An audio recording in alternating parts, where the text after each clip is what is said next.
Good afternoon. How are you? Well, it's chillier than it was. It's 46 degrees out. The humidity is 31, and there is a wind, and I could feel it until I got into this kind of chamber of trees, which is one of the reasons I walk here, so that it diminishes the effect of the sound of the wind on the microphone. I thought I'd take another take at the tariffs, if you will, pass by them and make some observations. And bear with me. It's sometimes easiest to follow what the administration is doing is wrong by waiting until an incident occurs that illustrates how they cheat. They cheated everything all the time.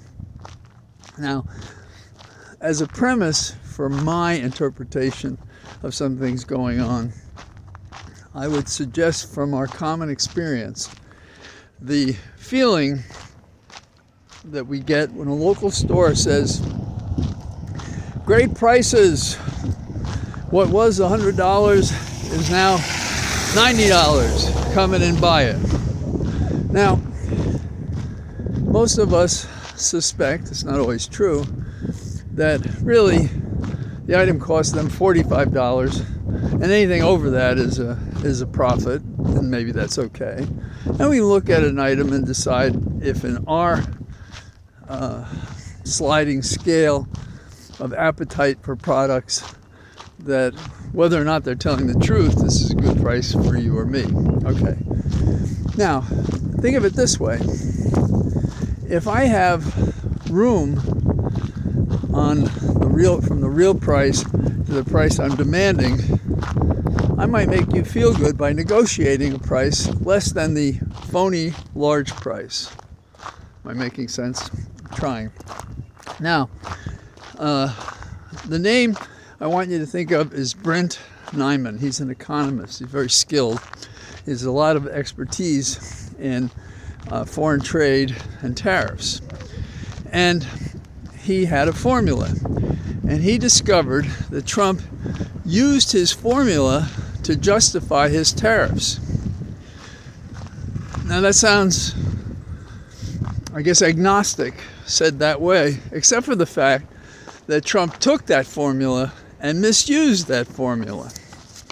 And the formula he misused are the numbers that you see flashing on the screen. So, clue is, where did the high rates come from? That is to say, using this formula by Nyman, where did the high rates come from if he's saying his formula justifies lower rates?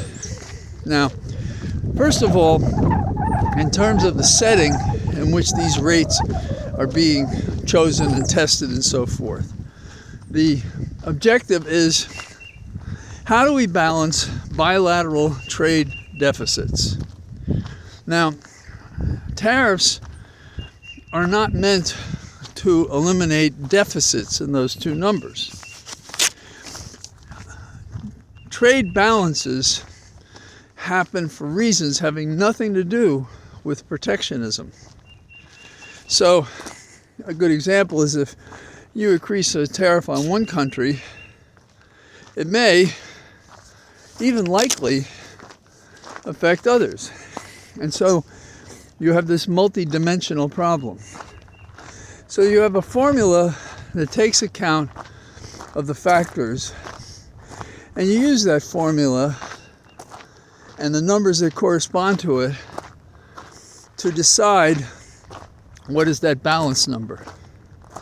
Now, suppose you set a figure of 25%, and I'm at 50, and I'm selling it, you're importing it.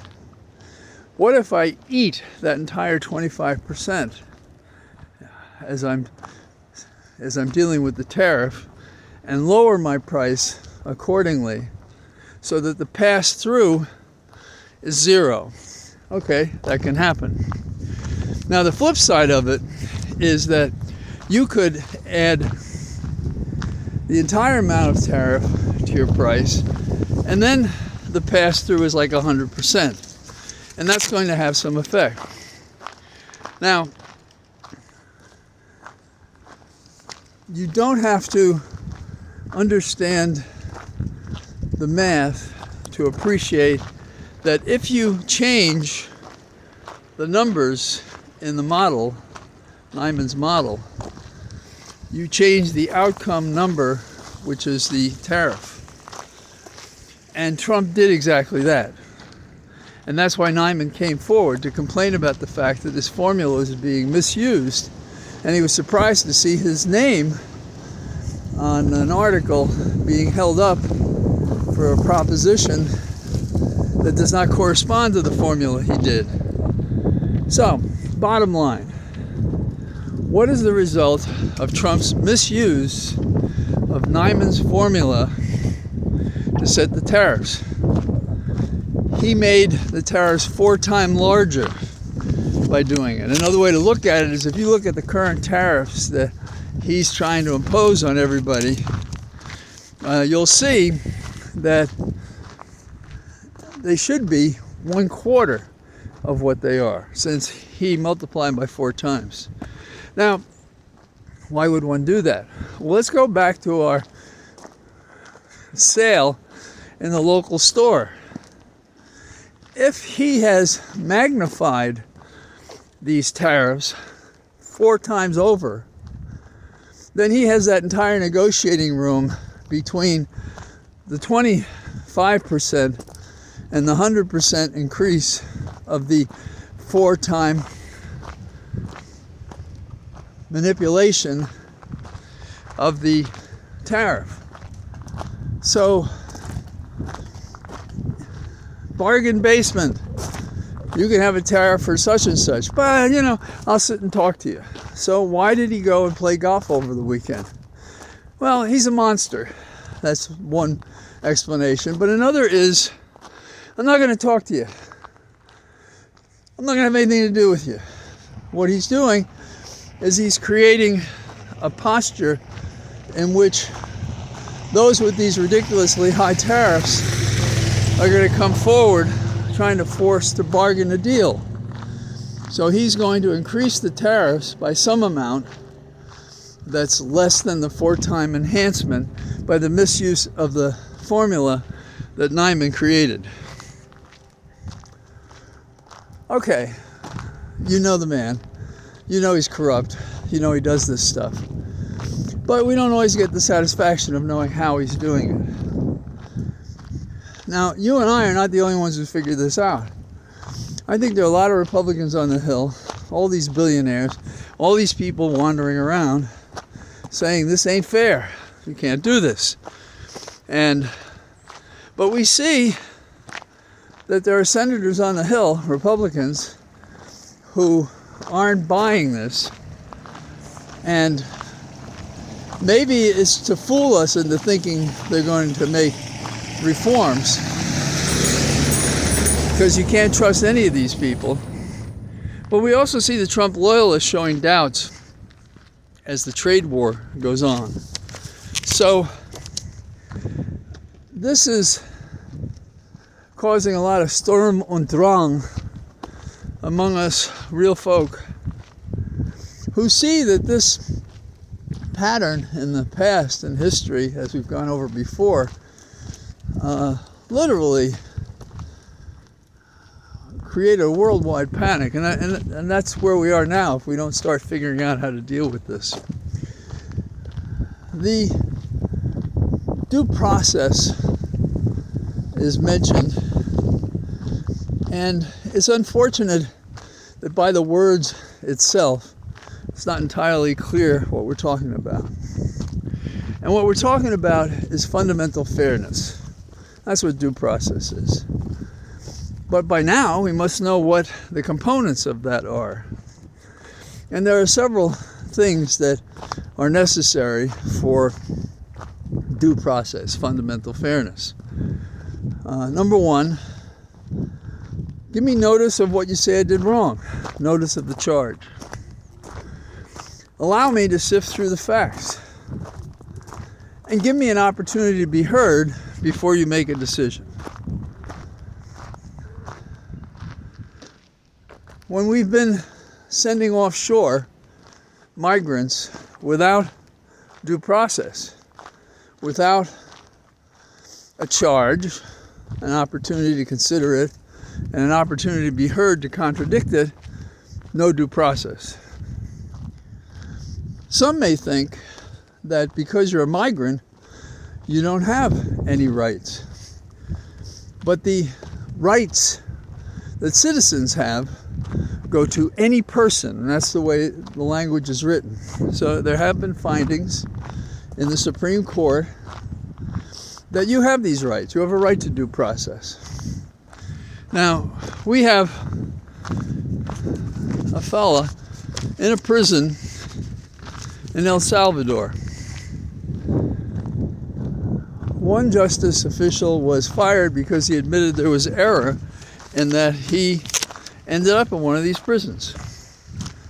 I don't know how you say it right, but Abrego Garcia is the son of a former police officer. He fled El Salvador because gangs wanted to get at him. There's an order to protect him from being forced back because of the threats. He has said, and it appears to be the fact, that he was not a gang member. In fact, that may be part of why they were after him. And then having a father who was a police officer when you're dealing with a gang, that's something else. So why haven't we ordered to bring him home? Well, the truth is the lower court judge did that. Court of Appeals agreed with it. And he should have been home earlier this week. But Judge Roberts has given the government until next Tuesday to argue the matter. Is Roberts looking for a way to allow this man to stay in a prison for the rest of his life because these dodos are concerned about compromising and withdrawing the custody of a person who never should have been in custody because that may show them to be weak? What shows a person to be weak is when they do the wrong thing. What shows a person to be evil is when they do the wrong thing. What shows a person to violate due process is when they do the wrong thing. And that's what we have here. Roberts is so busy trying to make the court look just. As he goes from pillar to post, he makes it unjust. You know, one of my favorite associate justices was Justice Breyer, Associate Justice Breyer. And he's written on this subject, and he used to lecture on it as well, which is that the court requires the trust of the people to have the force of law. But when the courts make no sense, and when they do injustice, and when they contradict the fundamental rights that they claim we have, they fail us. Are you telling me there is no way in the United States, in court or Congress, by private protest, by editorials, that we have to accept a president who is fraudulently listing, in violation of the very economic authorities he cites, wrong tariffs that contradict the formula he purports to be relying on? That's the kind of America we have. And these lies are hurting us. It may be one thing on the stump to make empty promises that go nowhere, but when the action matches up to that, and there's no action in contradiction, we fail our destiny. We fail our republic. We make a mockery out of freedom and justice. So we have to get on this. Now, there are things happening that are encouraging, but we need more of it because we've delayed so long to turn the corner to do something. Some time ago, weeks ago, I said among the things that we should be doing is holding hearings like John Conyers used to, even if they're not sanctioned by the Republicans in the House, as means to inform and educate the country in order to bring along and lead the people and our elected officials where they should have gone on their own by now, but they have not. So that's what I got today, and from my Cathedral of Trees, evergreen. It's kind of nice, but a little chilly. Talk to you tomorrow. Bye-bye.